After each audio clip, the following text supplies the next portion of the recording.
Shalom, ici Rabbi Shapira, merci d'être avec nous. J'espère que toutes ces vidéos que nous réalisons pour vous dans de nombreuses langues, pour décoder la fin des temps, résonnent véritablement avec votre esprit à mesure que vous comprenez ce qui nous attend. Je veux encore vous rappeler que nous allons aborder une parole prophétique très importante aujourd'hui et que les livres La chute d'Édom, Le nouveau Hamas, l'ADN juif de Romains 11 et La bonne nouvelle selon le Covid-19 sont des ouvrages majeurs pour notre époque. Il y a une raison pour laquelle j'ai choisi de les traduire dans toutes ces langues. Allez sur le site et procurez-vous ces livres. Étudiez chaque mot de ces livres, car ils ont une grande valeur prophétique pour nous tous aujourd'hui. J'aimerais pouvoir vous accompagner à chaque mot, mais le temps est court. Lisez-les à votre rythme, comprenez-les et n'hésitez pas à me contacter pour me poser des questions. Aujourd'hui, je veux parler des événements actuels. Nous assistons à des événements majeurs au Liban, en Syrie, à Qoutim, en Iran. Je veux vous montrer un des prophéties impressionnants qui concernent ce qui se passe. À l'intérieur du territoire d'Israël. Ce n'est pas un hasard si Israël se trouvait encore à Gaza la semaine où nous lisons dans Lévitique 25, verset 24 ce texte qui dit « Vous inclurez le droit de rédemption à la terre. » Ce n'est pas un hasard si Israël est retourné à Gaza exactement la semaine de l'opération, les chariots de Gédéon. C'est très important. Certains l'appellent les chariots de Gédéon, d'autres l'appellent l'épée de Gédéon. Je veux vous expliquer ce qui nous attend. Ismaël tombera. Le monde arabe a commencé sa grande chute. Il y a un verset dans la Torah dont les rabbins d'Israël parlent comme d'un signe, un signe certain, de la venue du Seigneur. Aujourd'hui, j'aimerais vous le montrer. Gardez à l'esprit que le 16 mai, Israël a lancé l'opération Le chariot de Gédéon. C'est tout récent. Faites si bien attention. C'est un signe de la venue du Messie. Même dans la Torah. Dans Genèse 25, versets 17 et 18, nous lisons la conclusion de la vie d'Ismaël. Et il est écrit, « Voici la durée de la vie d'Ismaël. 137 ans, et il expira, mourut et fut réuni à son peuple. Les fils d'Ishmaël vécurent entre Avila et Chour, près de l'Égypte, en direction de la Syrie. Il s'établit en face de tous ses frères. » Le secret de la venue du Messie se trouve dans ces derniers mots. Alpnei kola achive nafal. Il s'établit ou tomba en face de tous ses frères. Écoutez ce que dit le Balatourim à ce sujet. Il dit que le verset suivant, juste après la chute d'Ismaël, parle de la naissance d'Isaac. Quand nous voyons Ismaël tomber, cela signifie qu'Isaac est sur le point de naître. Écoutez bien.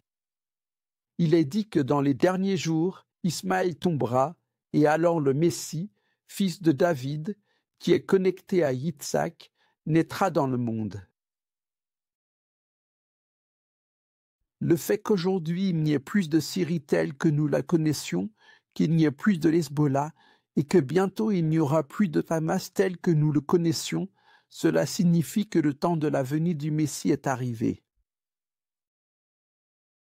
Mais maintenant, les amis, je veux vous montrer un secret très important, un mystère et un code qui sont révélés dans la Torah. Dans la Torah, il est dit que la nature de la chute d'Ismaël se trouve dans un seul mot. C'est dans le mot « nafal ». Le mot « nafal » est lié au mot « nafil » ou « néphilim », les déchus, comme les êtres démoniaques qui tombent des cieux. C'est même plus. Le mot « nafal » signifie qu'il tombe dans un gouffre sans fond. Il tombe et il ne se relèvera jamais. La chute finale d'Ismaël est sur nous. Et le verset suivant dans la Torah nous dit que la naissance d'Yitzhak approche. Et nos commentateurs, nos rabbins, parlent du mot « chute ».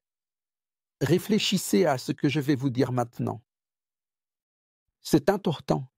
Ce mot « chute » est associé à la chute de quelqu'un d'autre. De qui s'agit-il? Que disent les Écritures? Voyons juste cette verset 12. Les rabbins disent que le mot pour décrire la chute finale d'Ismaël, c'est le mot hébreu « naphal ». C'est un terme unique qui parle de la chute, de l'effondrement des Bnei Ishmaël. Ce mot se trouve dans Juge 7, verset 12. Les rabbins ont fait le lien entre Juge 7, verset 12 et la chute d'Ishmaël dont nous sommes témoins aujourd'hui. Mais que dit Juge 7, verset 12?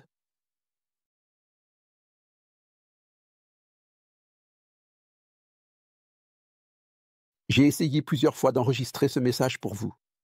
Chaque fois, une activité démoniaque a empêché que cet enregistrement se fasse.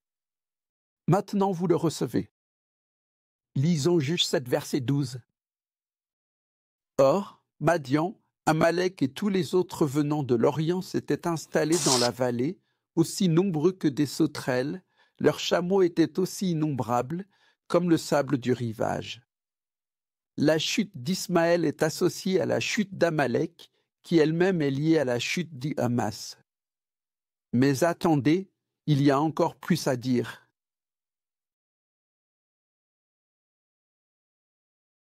Savez-vous ce que dit exactement le verset suivant, le verset 13? Après la chute qui est associée à Ismaël et à Amalek,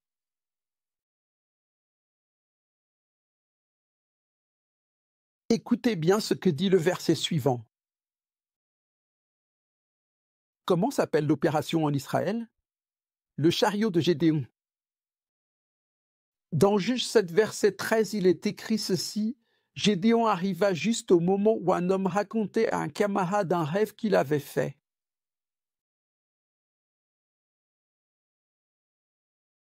Il y avait un grand désordre et une niche de pain d'orge tomba dans le campement de Madian, arriva à la tente et la frappa si fort qu'elle retourna la tente. Elle retourna la tente et la projeta par terre. Frères et sœurs, l'opération chariot de Gédéon, l'épée de Gédéon, comme beaucoup l'appellent, n'est rien d'autre que le coup final. Celui qui va maintenant frapper Amalek, celui qui va frapper le Hamas, oui, le Hamas.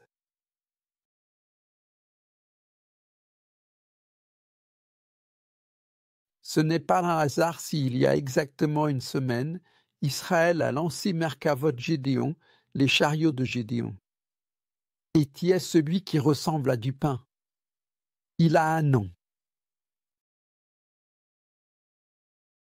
Et nous devons comprendre que depuis qu'Israël a lancé cette opération offensive, c'est la chute finale d'Ismaël qui se déroule sous nos yeux. Celui qui ressemble à du pain a un nom. Et son nom, dans la littérature rabbinique, c'est Joseph. Le secret de ce passage, nous disent nos rabbins, est lié au mot pain d'orge. Ce pain qui est tombé et qui a roulé. Le pain représente la base, notre Yesod qui est Yosef. Dans le désordre, il vient avec une grande puissance pour frapper les forces démoniaques et la nation. Donc ce nom signifie aussi Tzlil. Agitation. Il arrive dans une grande agitation. Son nom en guématria, Tzlil, est dérivé du mot Tzaloul, qui a exactement la même valeur que le mot Yosef. Mais attendez, ce n'est pas tout ce que dit le rabbin. Il dit qu'il est revêtu des vêtements de David. Il vient en tant que Messie, fils de David, bien que ce soit Yosef qui arrive, Gédéon fait un rêve, puis il interprète le rêve. Tout comme Yosef a interprété le rêve. Vous voyez, ce mot en hébreu, Tzlil ou Tzaloul, a la même valeur que le mot Yosef. Remarquez que ce pain est un pain d'orge. Et le Ramad dit, Il est connu dans nos écrits que le blé est une mesure de grâce, d'accord? Mais il existe aussi une mesure pour les Gévorotes, car il est également question d'orge ici, et cette orge est une mesure de jugement. Il se dirige vers la tente souillée, vers Gaza, vers l'impureté, et il va les faire descendre d'un lieu élevé jusqu'en bas.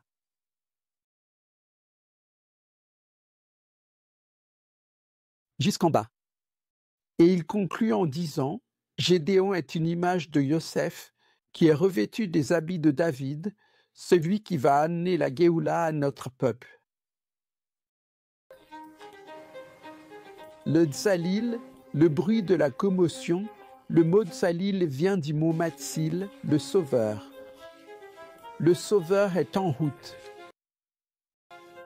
La vision de Gédéon concernant la chute d'Amalek est liée à cette opération qui se déroule en ce moment même, le chariot de Gédéon. Frères et sœurs, vous êtes en train d'assister à l'accomplissement de la prophétie. Je vous exhorte aujourd'hui.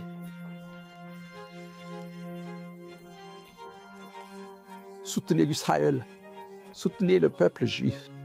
Lisez mon livre, La chute d'Édom. Regardez la révélation qui nous est donnée à tous pour que nous puissions comprendre. Laissez-moi vous résumer cela. La chute d'Ismaël est le début de l'apparition de la venue du Messie. Cette chute d'Ismaël est la chute d'Amalek et elle est liée à quelque chose appelé Gédéon, comme les chars de Gédéon qui sont maintenant à Gaza. Que Tsahal réussisse. Qu'il purifie Gaza en ce moment même alors qu'Amalek est en train de tomber d'être renversé. Malheur aux nations qui s'opposent à Israël alors qu'Israël fait ce qu'il doit faire en ce moment. Mène Israël apporte, tout comme dans la paracha de la Torah de la semaine dernière, la rédemption à la terre. Et qui est ce grand pain fait à la fois de blé et d'orge? C'est Mashiach ben David et Mashiach ben Yosef qui unissent leurs forces pour combattre pour Israël. Am Israël Hay. Que Dieu vous bénisse. Partagez et lisez les livres. Shalom.